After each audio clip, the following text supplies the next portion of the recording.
Ladies and gentlemen, Michael Jackson.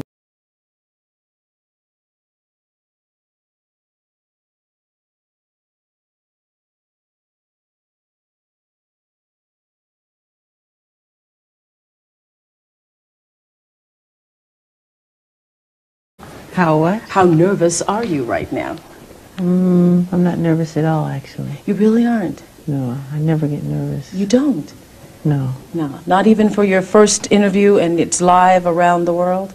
I thought you'd be a little nervous, but that's great, because if you're not nervous, I won't be nervous. I just wanted to let the world know that when we agreed to do this interview, you said that you would be willing to talk to me about everything, and we haven't discussed one single question that's going to be asked here tonight.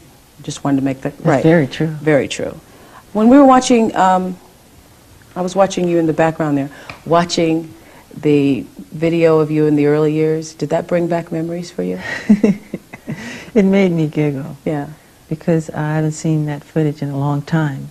Yeah. And it bring back memories, yes. Me and my brothers, who I love dearly. Yeah. And it's just a wonderful moment for me. Yeah. I saw you laugh when you saw yourself singing Baby, Baby, Baby. Yeah, because James Brown, I think James Brown is a genius, you know.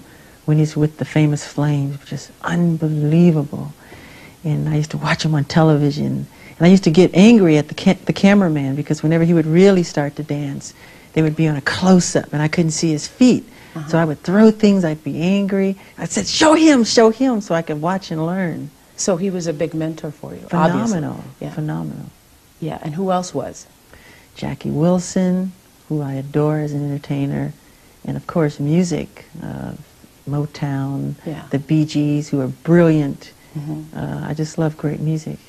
So when I look at those tapes of you, and heaven knows that putting this together, I think I've seen every piece of video ever done of you, and watching those tapes, when, especially in the younger years, you seem to really come alive on stage. There's something going on with you when you were a little boy on stage. Were you as happy off stage as you appeared to be on stage? Well, on stage for me was home. I was most comfortable, and still most comfortable, on stage. But once I got off stage, I was like very sad. Really? Yes. And sad from the beginning? Sad since it first started, since the fame? Lonely, sad, having to face with popularity and all of that.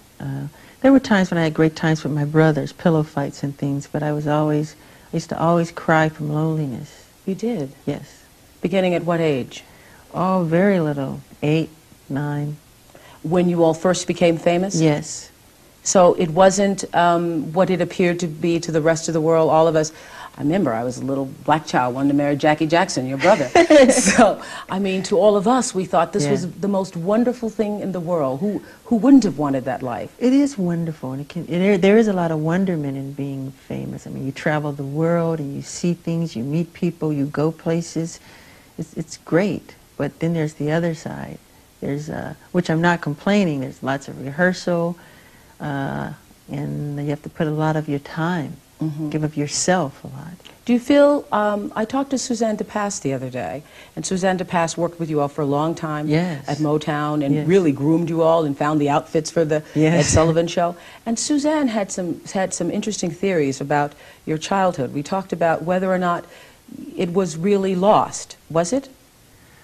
Well, especially now, I come to realize, and then I would do my schooling, which was 3 hours with a tutor. Then right after that, you know, I'd go to the recording studio and record, and I'd record for hours and hours till it was time to go to sleep.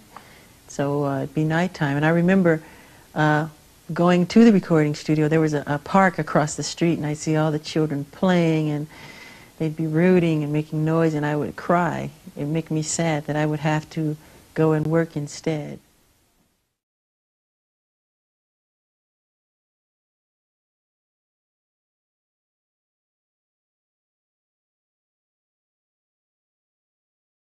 You know, the simple things that they so much take for granted.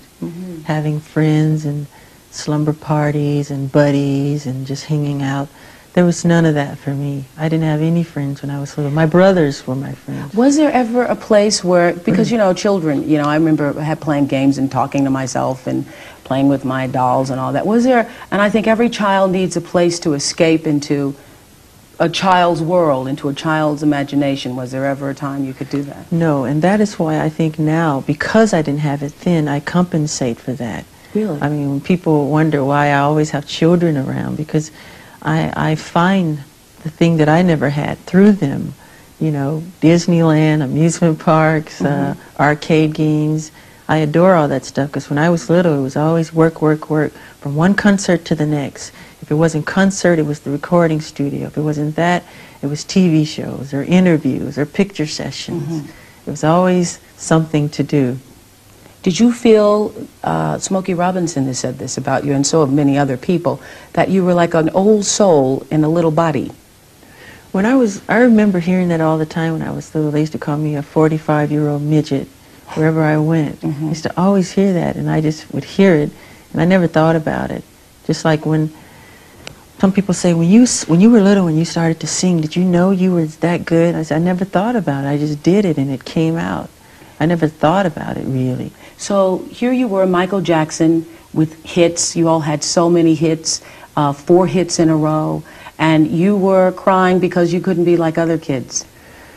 Well, I love show business, and I still love show business, but then there are times you want to play and have some fun, and that part did make me sad. I remember one time we were getting ready to go to South America, and everybody was packed up in the cars, ready to leave and go, and the plane was about to, and I hid, and I was crying while I was hiding, because I really did not want to go. I wanted to play. I did not want to go. Were your brothers jealous of you when you started getting all the attention? Not that I know of, no. You never felt a sense of jealousy? Let me think, no. No? No, I think they were always happy for me that I could do certain things, you know, and but I've never felt jealousy among them, no. Do you feel that they're jealous of you now? I wouldn't think so. I don't think so, no. No? What's your relationship like with your family? Are you all close still? I love my family very much. I wish I could see them a little more often than I do. But we understand, because we're a show business family and we all work. We do have family day when we all get together. We'll pick a person's house. It might be Jermaine's house or Marlon's house or Tito's house. And everybody will come together and we'll fellowship and love each other and talk and catch up on who's doing what. And, you know. You all aren't all upset about LaToya and LaToya's book and the things that LaToya has said about the family? Well, I haven't read LaToya's book.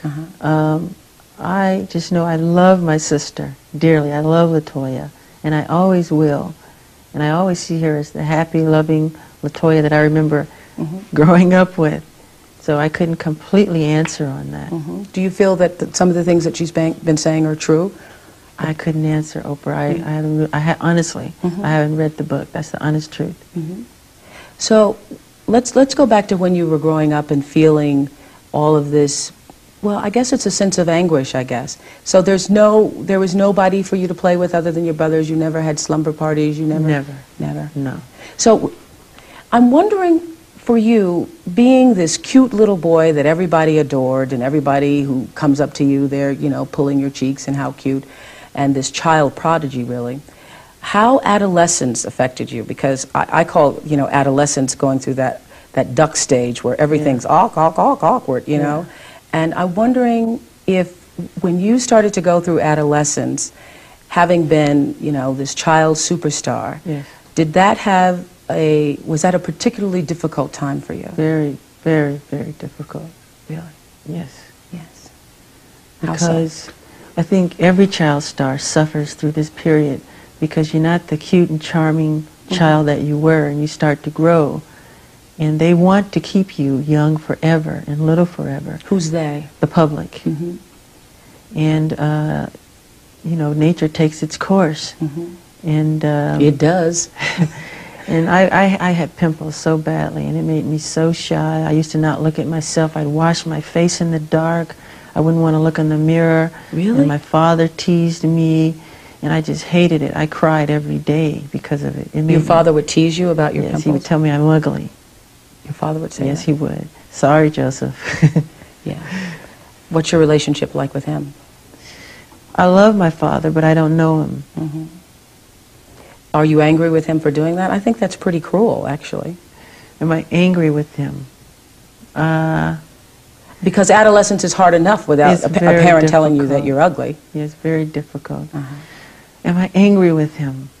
Sometimes I do get angry, yes. I don't know him the way I'd like to know him. My mother's wonderful. To me, she's perfection. I just wish I could understand my father. And so let's talk about these teen years. What is that when you started to go inside yourself? Because obviously you haven't spoken to to the world for, 14 years, I think, is your last televised interview. So you went inside. You became a recluse, and that was on purpose. Was it to protect yourself?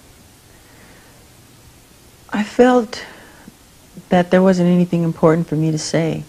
And those were very sad, sad years for me. And why so sad? Because on stage we see you performing, you're getting your Grammys. Why so sad?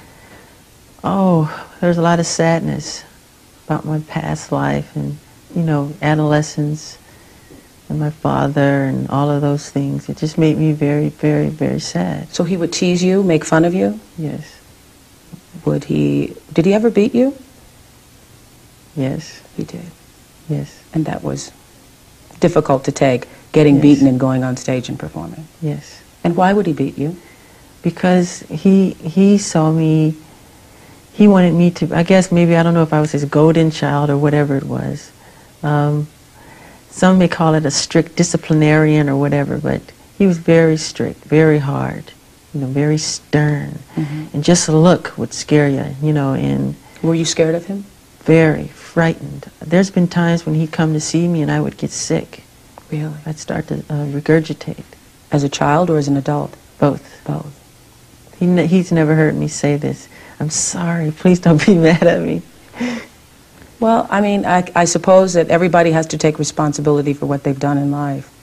And your father is one of those people who also has to take responsibility. But I do love him. Yes, I understand. And I am forgiving. Yes. I don't go around. But can you really forgive? I say this on my show all the time. Can you really forgive if you haven't gotten angry? If you haven't dealt with how you really feel? I don't know if you can go from having been abused to forgiveness. I do forgive. There's so much garbage and so much trash that's written about me that is so untrue. They're complete lies. And those are some of the things I want to talk about. The press has made up so much god-awful, horrifying stories that are completely appalling. I know. Completely appalling. And so far from the truth. And it's made me to realize the more often a person tell a lie, the more times you hear a lie, I mean, you begin to believe it. If it's told often enough, you start to believe it. And it's appalling the things that have been said about me, and they're completely false. There are so many. I normally don't write questions down, but there's so many. I didn't want to forget them. First of all, I have been in this house getting lit and getting prepared for this, and I've been all over the house upstairs when you weren't looking for that oxygen chamber. I cannot find the oxygen chamber anywhere in the house. That story is so crazy. I mean, it's one of those tabloid things. It was completely made up. Okay, but you are in something there. There's a picture of you. Well, where did that come from? How did it get started? I did a commercial for Pepsi, and I was burned very badly. And we settled for like it was $1 million, and I gave all the money. We built this place called the Michael Jackson Burn Center, and that's a piece of technology that's used for burn victims, right? So I'm looking at the piece of technology, I'm touching it, feeling it, and decide to just go inside of it just to hammer around.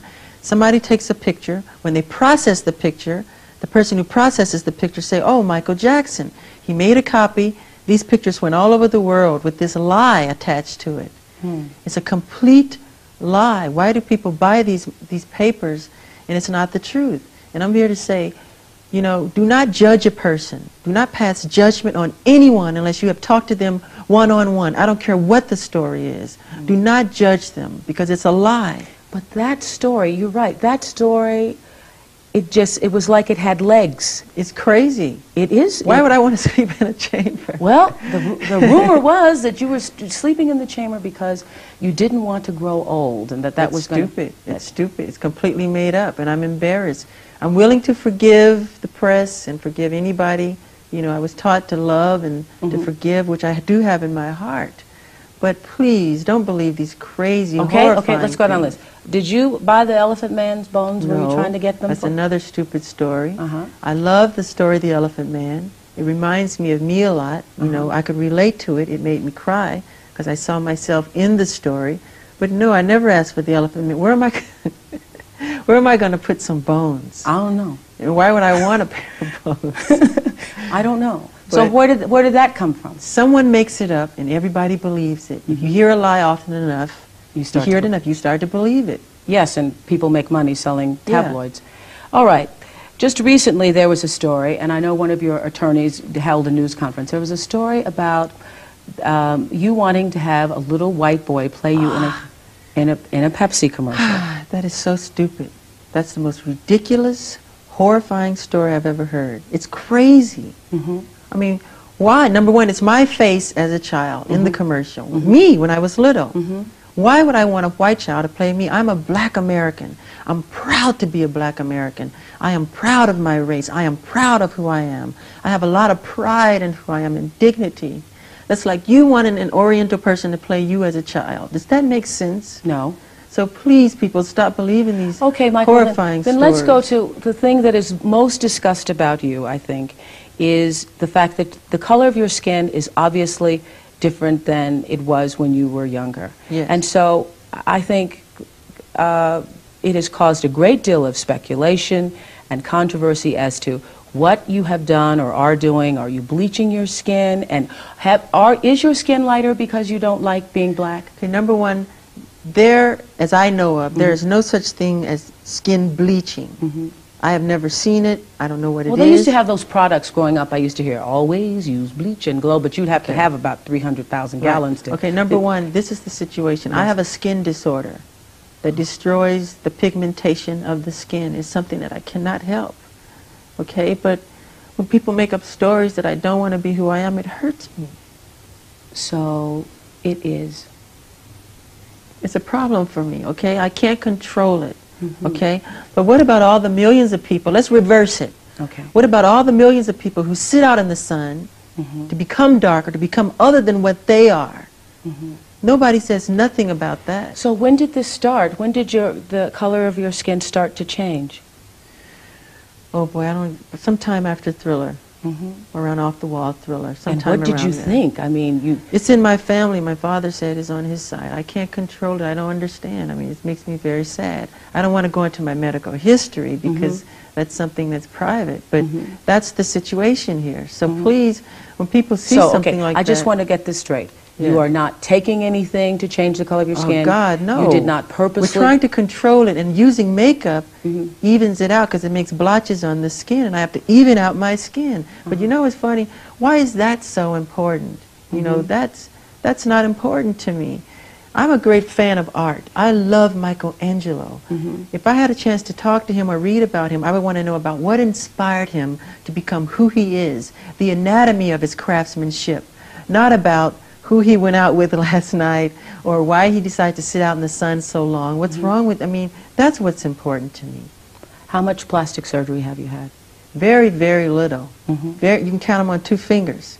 I mean, let's say this. If you want to know about those things, all the nosy people in the world, but once we say it, we don't have to say it anymore. Read my book, Moonwalker. It's in my book. You know, let's just put it this way. If all the people in Hollywood who have had plastic surgery, if they went on vacation, there wouldn't be a person left in town. I think you might be right. I think I am right. I mean, be empty. So did you start having plastic surgery because of those teen years, because of not liking the way you look? No, not really. Not really? No, it's only 2 things. Read it, get my book. It's no big deal. Okay. You don't want to tell me what it is? You had your nose done, obviously. Yeah, but so did a lot of people that I know. Yeah. And so when you hear all these things about you, and there have been more than we are even... I've never had my cheekbones done, never had my eyes done, never had all that my lips done and all this stuff. They just go too far. I mean, it's crazy. But this is something that happens like every day with other people. Are you pleased now with the way you look? I'm never pleased with anything. I'm a perfectionist. Yeah. It's part of who I am. And so when you look in the mirror now and the image that looks back at you, are there days when you say, well, I kind of like this, or I like my hair today, or I'm never I think pleased I'm with pretty myself. cute today? No, I'm pretty cute today. No, I try not to look in the mirror. I really do, because I'm never happy with what I see. So I go on with my work and get it done. I have to ask you this. So many mothers in my audience have said to please ask you this question. Yeah. Why do you always grab your crotch? Why do I grab my crotch? Yeah, why? We think you got a thing with your crotch going on I think here. it happens subliminally. When I dance, if you're a dancer, you know, you're just interpreting the sounds and the accompaniment of the music. If there's a driving bass, you become the bass. If there's a cello, if there's a string, you become that. So you become the emotion of what that sound is. Okay? So if I'm doing a movement and I go bam and I grab myself, it's the music that compels me to do it. It's not saying I'm getting ready to grab down there and it's not a great play. You don't think about it, it just happens. Sometime I'll look back at the footage and I'll go, did I do that? Yeah. So I'm slave to the rhythm. Yeah. Okay? I think the alarm's going off in the house. I don't know why. But we're going to fix it in a minute. We're in live television, so we're going to go to break. These things happen. We'll be right back. Okay. When you have broken all those records, when you have the #1 album ever sold, the #2 album ever sold, when you've broken every record there is to break, when you have become an icon in the industry, is there always the pressure to do something bigger and something better? Oh, gee, that is something. It makes it harder each time to follow up. So you try to be as original as you can be without thinking about statistics. Just go from the soul and from the heart. And so when you think of that, what do? You meditate, you think, well, I will now do the Super Bowl. I will now... No. I just create out of my heart, really.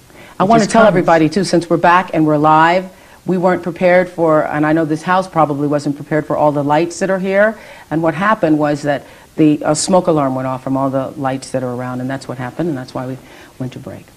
So I wanted to also make it clear, because this is another rumor that's starting, that the only way I could have gotten this interview was that I contractually agreed to call you the King of Pop, and I would just like to say to the world, Michael did not tell me to call him the King of Pop. As a matter of fact, I haven't called you the King of Pop once here, and I frankly think that the King of Pop is probably too limiting a title for you.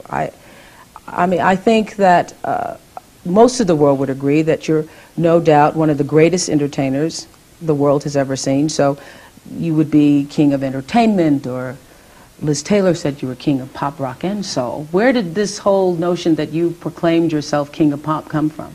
Well, I didn't proclaim myself to be anything. I'm happy to be alive. I'm happy to be who I am. King of Pop was first said by Elizabeth Taylor on one of the award shows. As a matter of fact, we have that. Let's roll that.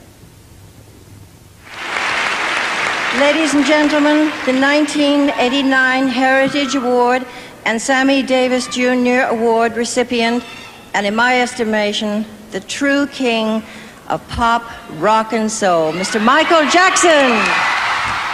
And that's where this all started? Yes, and then fans, all the stadiums that we play, they bring big banners that say the King of Pop, and jackets that say the King of Pop, and t-shirts that say the King, and they chant it outside my hotel, King of Pop, King of Pop, King. So it just became something that just, that happens all over the world. Happened. Yeah. But you didn't tell me to call you King of Pop. No. No. Why would I tell you to call me King? I've been calling you Michael. Yeah, I think the press loves to just start trouble like that. I mean, again, do not read the tabloids, please. It's crazy.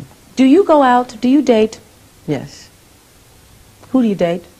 Well, right now it's Brooke Shields. Well, we try not to just be everywhere and go it's mostly at home. She'll come over, I'll go to her house, because I don't like going out in the public. Have you ever been in love? Yeah. With Brooke Shields? Yes, and another girl. And another girl? I'm going to ask you this, and it's embarrassing for me to ask you this, but I'm going to ask you anyway. Are you a virgin? How could you ask me that question? I just want to know. I want to know. I'm a gentleman. You're a gentleman. I'm a gentleman. So I'm a gentleman. So, okay, I would interpret that to mean that means that you believe that a lady is a lady, and therefore... That's something that's private. I mean, you know, shouldn't be spoken about openly. You can call me old-fashioned if you want, but, you know, to me that's very personal. So you're not going to answer it? I'm embarrassed. So you're not going to answer it. Well, we would like to know whether or not there is a possibility that you are going to marry one day and have children. I would feel that my life isn't complete if I do not, because I adore the family life. I adore children, and I adore that whole thing. And I would love to. That's one of my dreams, but I couldn't right now because I'm married. I am married, but to my work. I'm married to my music. And it has to be that closeness in order to do the kind of work that I want to do. And so what kind of woman makes you, I know in the video, wait a minute, no, in the video we're going to see later, we're premiering the world video, but you say there's a line where you talk about being quenched. So what kind of person does that for you? Quench my desire. Yeah, quench my desire. Yeah. Well, Brooke, I've always liked her. And I mean, when I was little, I used to stay with Diana Ross. Me and my brothers, we stayed with her for years. And I never said this, I always had a crush on her. You did? Yes. I heard too, this was another one of those rumors. Yes. You know, I believe everything happens in people's lives for a reason. Do you think that had you not missed a lot of the life and fun and fantasy of childhood, that you would be so in touch with children today? Would you relate to them as you do? I probably would, but not as much. That's why I wouldn't change a thing. Really? Because I'm happy with the way things are and my caring for young people and everything. Are you really happy now? Because you've seemed sad for a long time. I was sad for years and years and years, but I'm happy. I'm getting there, yes. I'm very happy. And what's made you happier? Being able to give back, you know, and to help people. Heal the World Foundation, which I've formed, which helps children and healing in the world. We're doing Heal LA, which is, we have 3 goals in mind: the immunization of children, mentoring, a big sister, big brother program, and education on drug abuse. And Jimmy Carter has teamed up with us to do Heal Atlanta. And we're going to go from state to state healing. You know, we've done Sarajevo, we've done lots of places. I know, we have photographs of you from all over the world where you're with all of these children. One of the things I was saying before we went to the last break, before the alarm went off in the house and all of that, is that we were talking about the rumors. One of the strangest ones I heard was that when you're moonwalking, you're faking it, that you have some mirrors in your socks someplace, and that it's not really real. No, that's not true. How did you, first of all, you know, we've spent so much time trying to dispel the rumors, trying to get the truth out, that I haven't had a really opportunity to talk to you about how you conceive your music, how you conceive the dance. Where did the moonwalk come from, actually? Well, the moonwalk came from these beautiful children, these black kids who live in the ghettos and, you know, the inner cities, who are brilliant. They just have that natural talent for dancing. Any of the new the Running Man, any of these dances, they come up with these dances. All I did was enhance the dance. Okay, I want to see you dance. I want to see you dance. No. I want to see you dance live. No, I can show you a step or two, okay, but I'm a little rusty right now.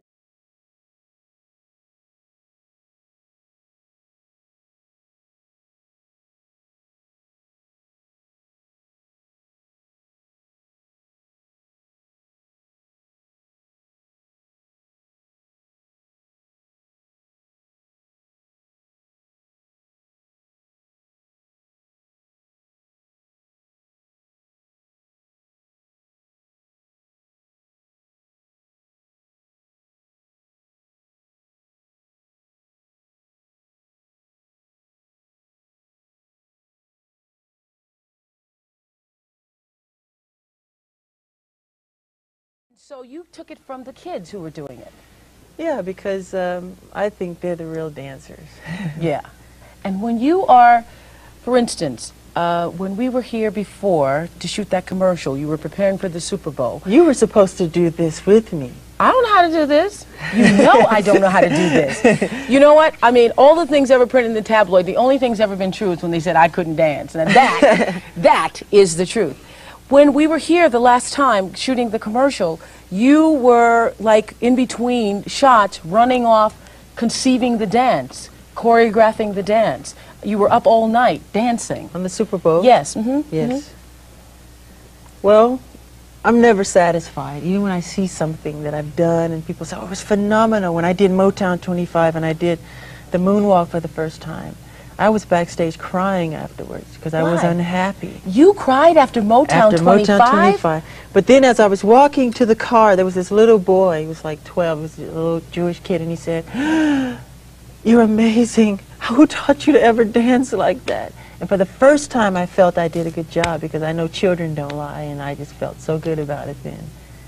You wanted to, you felt so good you probably wanted to say, hee hee. I want you to sing something a cappella for me if you can. Oh no. What could I sing? Who is it? You know, that whole, do that little beat thing. Since we're here in the theater. Oh boy. What could I sing? Who is it? Where did that hee-hee thing come from? It just comes out of singing. Wait. Bang.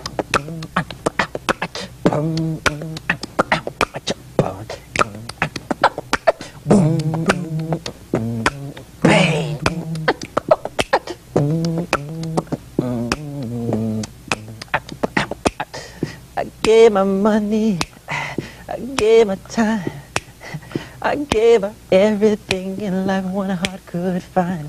It doesn't seem to matter and it doesn't seem right, but the will is right, no function, still I cry alone at night. Don't you judge of my composure, cause I'm bothered every day. And she didn't leave a letter, she just up and ran away. Anyway, Ow!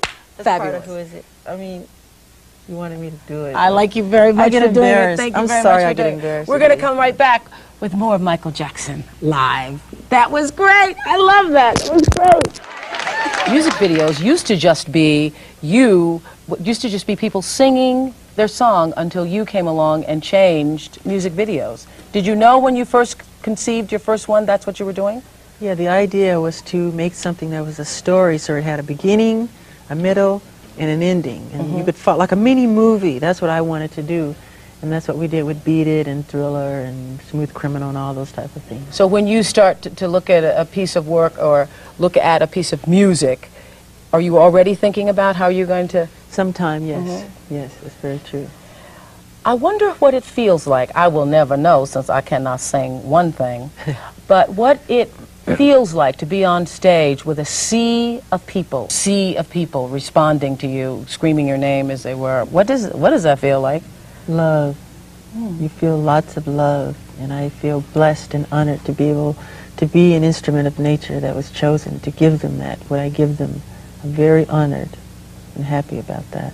An instrument of nature, that's an interesting way to describe yourself. Thank you. Yeah. Are you very spiritual? In what sense? I mean, do you meditate? Do you understand that there's something bigger than yourself at work here? I believe in God, absolutely. Absolutely. Very much. And I believe everybody comes to the world for a reason, I think. Most of us spend our lives trying to figure out what the purpose of our being here is. What do you think yours is? My purpose? Oh boy, I think to give in the best way I can, through song and through dance and through music. I mean, I am committed to my art. I believe that all art has as its ultimate goal the union between the material and the spiritual, the human and the divine. I believe that to be the reason for the very existence of art. And I feel I was chosen as an instrument to just give music and love and harmony to the world, to children of all ages, and adults and teenagers.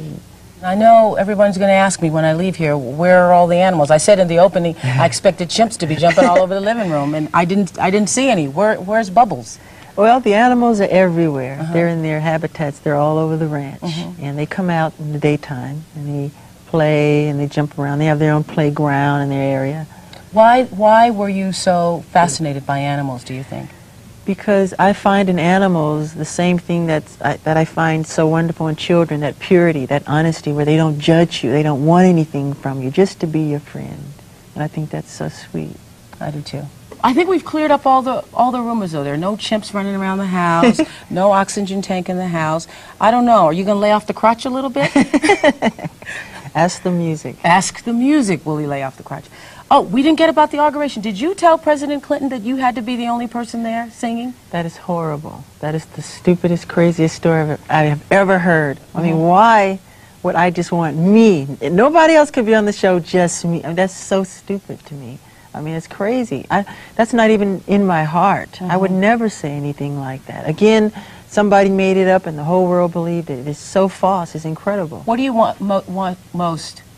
What do you want the world to know about you most? I asked Liz that of you. What do you want them to know? Like to be remembered for? Well, not be remembered for. What about known for now? Forget remembered. Oh, known for now. As to be an artist, a great artist. I love what I do, and I would love people to love what I do. And to be loved, I just simply want to be loved wherever I go, all over the world, because I love people of all races from my heart with true affection. You know, Gene Siskel, who's a movie critic, asked me this question once, and I love the question. So I'm going to ask you. You're 34 years old. What do you know for sure? What do I know for sure? What do you know for sure? Oh, boy. I'm still learning. I mean, life is an education for me. I can't say I know anything for sure. Well, I really believe that. I can't thank you enough for letting us in, and I wish you all the happiness in the world. I love being here because it makes me feel like a child again, and one of the things I promised myself was when this interview was over,